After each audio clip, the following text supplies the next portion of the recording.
Welcome, folks, and let me spin you a tale of redemption, courage, and the transformative power of a grizzled old soldier. Enjoy the story. James Winthrop was the epitome of a spoiled rich kid.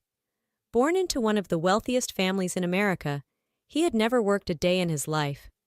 His father, Robert Winthrop, was a self-made billionaire who had built his fortune through grit, determination, and shrewd business deals.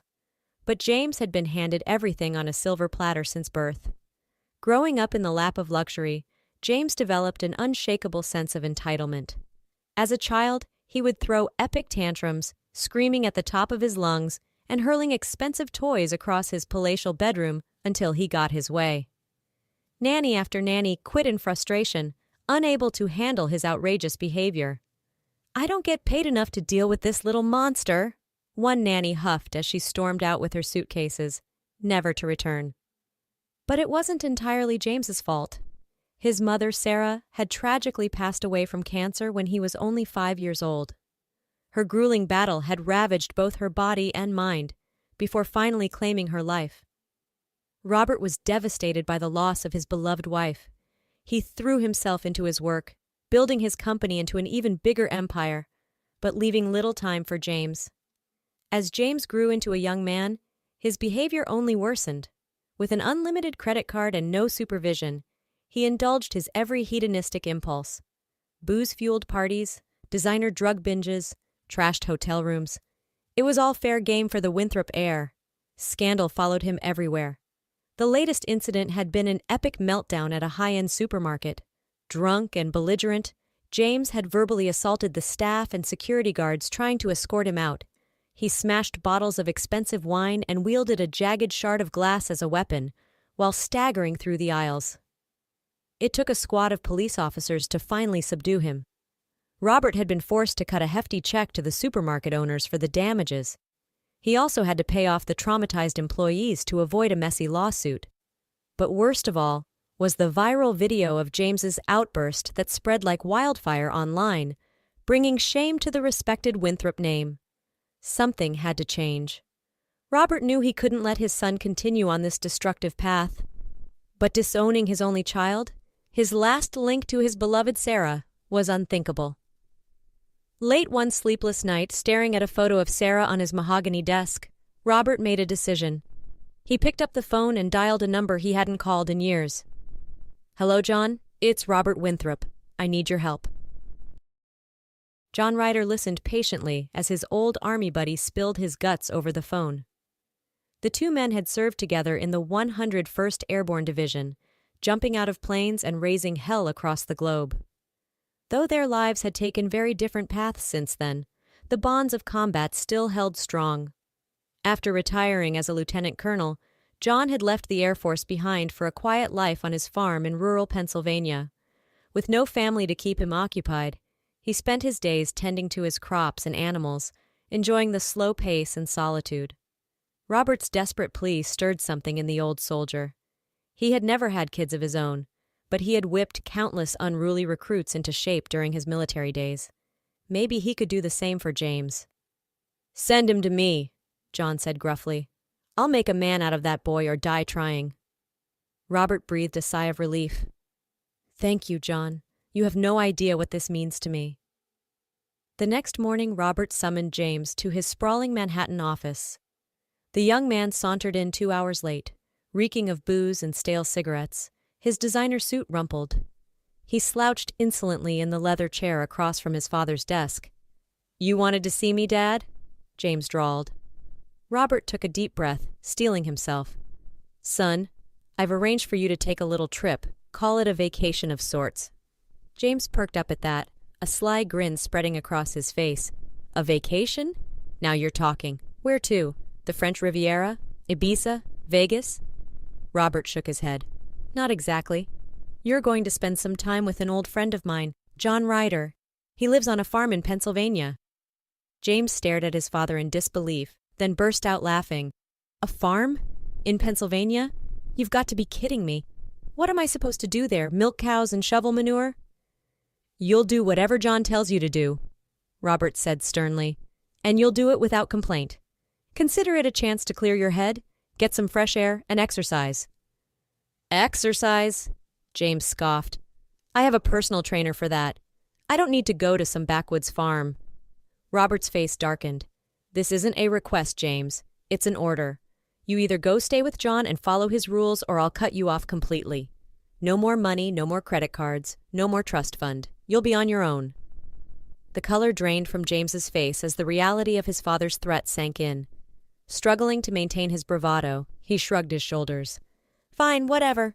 I'll go hang out with your farmer friend for a few days, but I'm not shoveling any manure.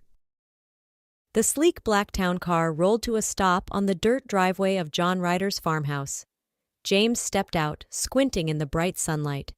He was hungover from his farewell bender in the city the night before, and in no mood for the fresh country air his father kept yammering on about. John emerged from the house, his posture ramrod straight despite his advancing age. He wore faded jeans, a flannel shirt, and a no-nonsense expression. James looked him up and down, unimpressed. "So you're the guy who's supposed to turn me into a real man, huh?" James sneered. "Good luck with that. We're not here to chit-chat," John barked. "From now on, you'll address me as Sir. Is that clear?" James rolled his eyes. "Yeah, sure, whatever you say, sir." His voice dripped with sarcasm. Quick as a flash, John was in his face, his steely blue eyes boring into James's bloodshot ones. "Let me make something clear, boy. You may be the big man back in New York City, but out here, I'm in charge. You'll do what I say, when I say it, no questions asked. And if you give me attitude, you'll regret it. Understand?" James swallowed hard, his throat suddenly dry. He managed a meek nod. "Yes, sir." "Good." John turned to Robert. "I'll take it from here." Robert gave his son one last pained look. "Be good, James. Listen to John. He's here to help you." With that, he climbed back into the car and sped off down the driveway. James stood awkwardly, his designer loafers sinking into the mud, as John eyed him up and down. "First things first. Hand over your phone and any other contraband." "My phone?" James protested. "But how will I stay in touch with—" "With who? Your drug dealer? Your drinking buddies?" John cut him off. "You won't need them here. Now hand it over." Grumbling, James fished his iPhone out of his pocket and slapped it into John's waiting palm. The old soldier promptly hurled it into the nearby pond with a satisfying splash. "What the hell?" James yelped. "That was a brand new phone." "You won't need it," John repeated calmly. "Now get inside and put on some proper work clothes. We've got a lot to do, and I don't intend to waste any time." As James slouched into the house, he could feel dread settling into the pit of his stomach. What had he gotten himself into? The first week on John's farm was the worst of James's life. The old soldier hadn't been kidding about putting him to work. Every morning, John would burst into James's room at the crack of dawn, banging a metal trash can lid like a gong. "Rise and shine, princess," he'd bellow. James would lurch awake with a pounding headache, his body aching from the previous day's labors. John had him mucking out stables, repairing fences, hauling hay bales, backbreaking work that left him filthy, exhausted, and miserable. The physical training was even worse.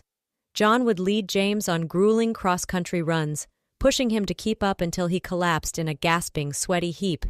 Then it was an endless litany of push-ups, sit-ups, and pull-ups, far beyond anything his personal trainer had ever demanded. "Is that all you've got?" John would taunt as James struggled. "My grandma could do better than that, and she's been dead for 10 years. James wanted nothing more than to tell the sadistic old man to go to hell. But the memory of his father's threat kept him in line, and so he soldiered on, his soft city hands blistering and bleeding, his designer clothes caked in dirt and drenched in sweat. But it was the lack of his usual vices that really pushed James to the brink. Cut off from the booze, drugs, and endless stream of women, he felt like he was losing his mind. The sleepless nights were the worst, his skin crawling with need, desperate for a fix. One night, unable to take it anymore, James snuck out of the farmhouse and hot-wired John's ancient pickup truck. He peeled out of the driveway and floored it down the dark country roads, not even sure where he was going. He just needed to escape. He hadn't gotten far when he saw the flashing red and blue lights in the rearview mirror. Shit! James smacked the steering wheel in frustration as he pulled over. The police officer approached the truck, shining his flashlight in James's face. License and registration.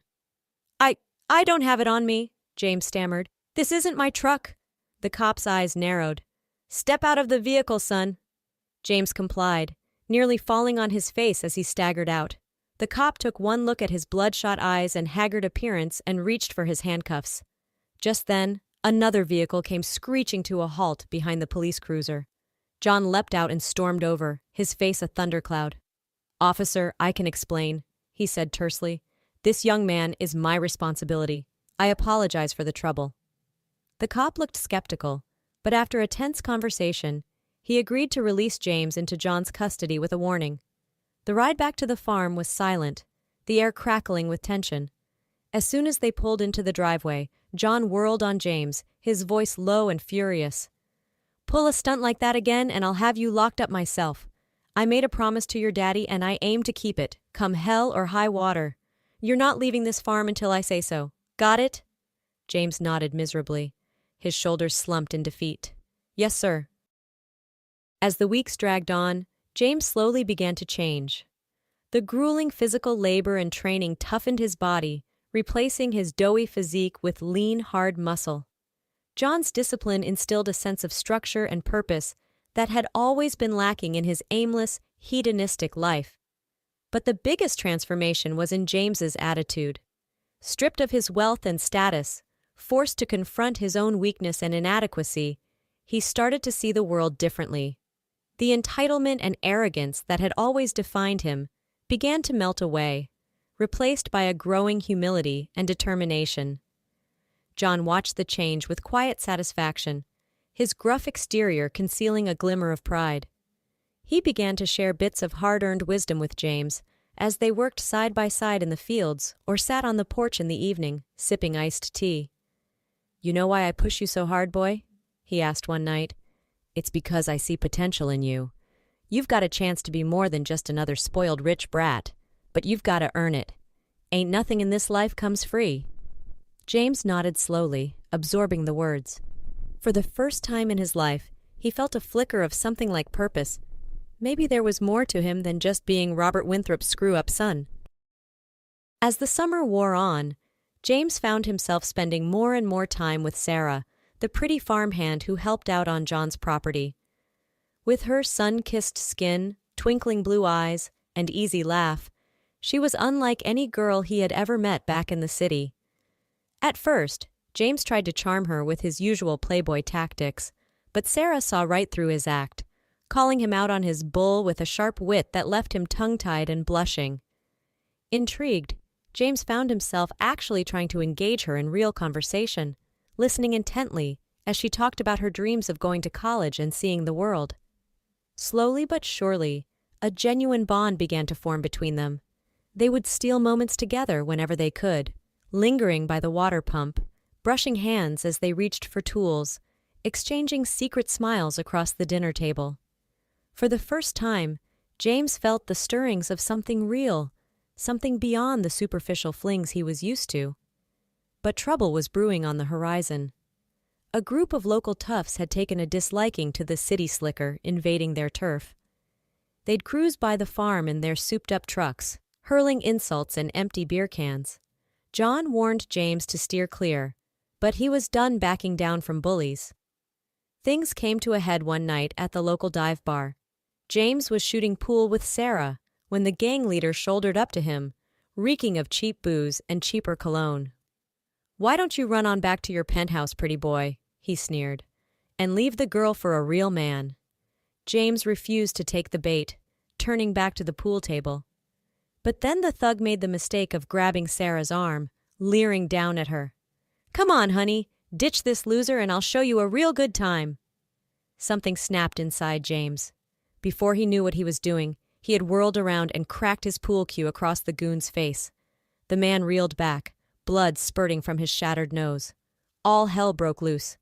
The rest of the gang jumped James, fists and boots flying. But months of hard training had honed his reflexes and toughened his body. He fought like a man possessed, taking as good as he got, determined to protect Sarah. It was a brutal, bloody brawl. By the time John and the bartender managed to break it up, James was barely standing, his face a mess of cuts and rapidly swelling bruises. but he had sent a clear message. He wasn't going to let anyone push him or the people he cared about around anymore. John half-carried James out to his truck, Sarah hovering anxiously at their side. As they bumped down the dark country roads back to the farm, John glanced over at his battered young charge. "Proud of you, kid," he said gruffly. "You showed some real heart back there." Through his one good eye, James managed a weak grin. "Learned from the best, sir." The next morning, James limped into the kitchen, his face a patchwork of bandages and bruises. John looked up from his coffee, eyeing him appraisingly. "How you feeling, Rocky?" James eased himself into a chair with a wince. "Like I went 10 rounds with a meat grinder, but I'll live." John nodded, satisfied. "Good, because we need to talk about your future." James felt a flicker of apprehension. Was John about to tell him it was time to go back to New York? The thought filled him with a surprising sense of dread. Somewhere along the way, this farm, these people, had started to feel like home. But John's next words took him by surprise. "I've been thinking, kid. You've come a long way these past months, showed a lot of grit and determination. I think you've got what it takes to make something of yourself, something real." James leaned forward, his heart pounding. "What do you mean?" John fixed him with a level gaze. "I mean the military, son. I think you should enlist. The Army could use a man like you. It'll give you structure, purpose, a chance to serve something bigger than yourself. And with my recommendation, you could even go to officer candidate school, become a leader of men." James sat back, stunned. The military? Him? It was the last thing he would have ever considered before. But now the idea took root in his mind, filling him with a sense of excitement and possibility. A chance to forge his own path, step out of his father's shadow, make a real difference in the world. He thought of Sarah, of the future they could build together. With the discipline and skills he would learn in the Army, he could become a man worthy of her, someone who could give her the life she deserved. James met John's eyes, a slow grin spreading across his battered face.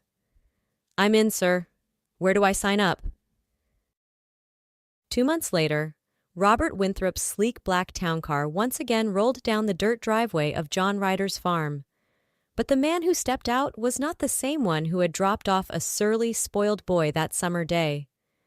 James strode forward to greet his father, his posture straight and proud in his crisp new Army dress uniform. The transformation was stunning. Gone was the petulant, entitled brat. In his place stood a confident, disciplined young soldier. Robert stared at his son, his eyes glistening with emotion. "James," he said hoarsely, You look like a man." James clasped his father's hand firmly. "I am a man, Dad. Thanks to John. He saved my life out here, gave me a purpose, a path forward. I'm joining the Army. I'm going to make something of myself, make you proud." Robert pulled his son into a fierce embrace, his voice choked with tears. "I'm already proud, son. So damn proud. Your mother would be too." John watched the reunion from the porch, a satisfied smile playing at the corners of his mouth. He had done his job, taken a lost, broken boy and forged him into a man. The kid had a long road ahead of him, but he had the tools now to make it. That night, the three men sat on the porch, sipping bourbon and swapping stories under the star-strewn Pennsylvania sky. James regaled them with his plans for the future. Basic training, officer candidate school, maybe even airborne school following in John's footsteps. "I'm going to make a difference," he vowed. "Be a leader, serve my country. And when I'm ready, I'm going to come back and marry Sarah, give her the life she deserves." Robert raised his glass in a toast. "To the future," he declared, "and to second chances." "Hooah!" John echoed, clinking his glass against the others. It was a moment none of them would ever forget. A moment of pride, of hope, of new beginnings. James Winthrop had entered that farm a spoiled, lost boy. He left it a man with a purpose, ready to take on the world, and he owed it all to the tough love and unshakable faith of one grizzled old soldier who had never given up on him. 1 year later, James and Sarah stood hand in hand at the altar, their eyes shining with love and joy. He cut a dashing figure in his dress uniform, the gold bars of a second lieutenant gleaming on his shoulders. She was radiant in a simple white gown, a crown of wildflowers in her hair. The small church was packed with friends and family from both the city and the country. Robert Winthrop sat in the front pew, his eyes misty with pride and remembrance. Beside him, John Ryder stood ramrod straight, his chest bedecked with gleaming medals, a rare smile softening his craggy face. As the happy couple exchanged their vows, James reflected on the incredible journey that had brought him to this moment. The spoiled, reckless boy he had once been seemed like a distant memory. In his place stood a man of courage, honor, and purpose, ready to take on whatever challenges life threw his way. He squeezed Sarah's hand, his heart swelling with love and gratitude. She had stood by him through it all, believed in him even when he hadn't believed in himself. With her by his side, he felt like he could conquer the world. As the priest pronounced them husband and wife, the church erupted in cheers. James pulled Sarah into his arms, kissing her deeply, pouring all his love and devotion into that one perfect moment. And as they walked out into the bright sunlight, ready to embark on their new life together, James knew that he was exactly where he was meant to be. The road ahead wouldn't always be easy, but with the love of his wife, the support of his family, and the values he had learned on that Pennsylvania farm, he was ready for anything. As they climbed into the waiting limo, decorated with ribbons and trailing tin cans, James took one last look back at the church. There, standing on the steps, were the two men who had made it all possible: his father, Robert, and his mentor, John. Robert met his son's gaze, his eyes shining with love and pride. He raised a hand in farewell, a gesture of blessing and release. James nodded back, a lump in his throat. He knew his father had struggled to let go of the dreams he had once had for his only son. But in the end, Robert had come to understand that James needed to forge his own path, find his own way to make a difference in the world. John, ever the stoic soldier, simply snapped off a crisp salute, but James could see the glimmer of emotion in the old warrior's eyes. In the short time they had known each other, John had become more than just a mentor. He had become a second father, a guiding light in the darkness. James returned the salute, his own eyes stinging with tears. As the limo pulled away, James wrapped an arm around Sarah's shoulders, pulling her close. He knew that the future held many unknowns: long deployments, lonely nights, the ever-present danger that came with serving one's country. But he also knew that with Sarah by his side, he could face anything. And as they drove off into the golden sunset, ready to begin their new life together, James felt a sense of deep peace wash over him. He had started this journey a lost and troubled soul, searching for meaning in all the wrong places. But through the love of his family, the guidance of a wise old soldier, and the unwavering faith of the woman he adored, he had found his true calling. James Winthrop was no longer just a name, no longer just the heir to a fortune. He was a soldier, a leader, a husband, a man who had been given a second chance, and who was determined to make the most of it. And as the limo disappeared into the distance, the strains of "Anchors Aweigh" drifting on the warm summer breeze, those who watched knew they were witnessing the start of something special, the birth of a new legacy, the dawn of a brighter tomorrow. For James and Sarah, for Robert and John, and for all those whose lives they would touch in the years to come, this was more than just a wedding day. It was a celebration of love, of family, of second chances. It was the first chapter in a story that was just beginning, a story of hope, courage, and the unshakable power of the human spirit.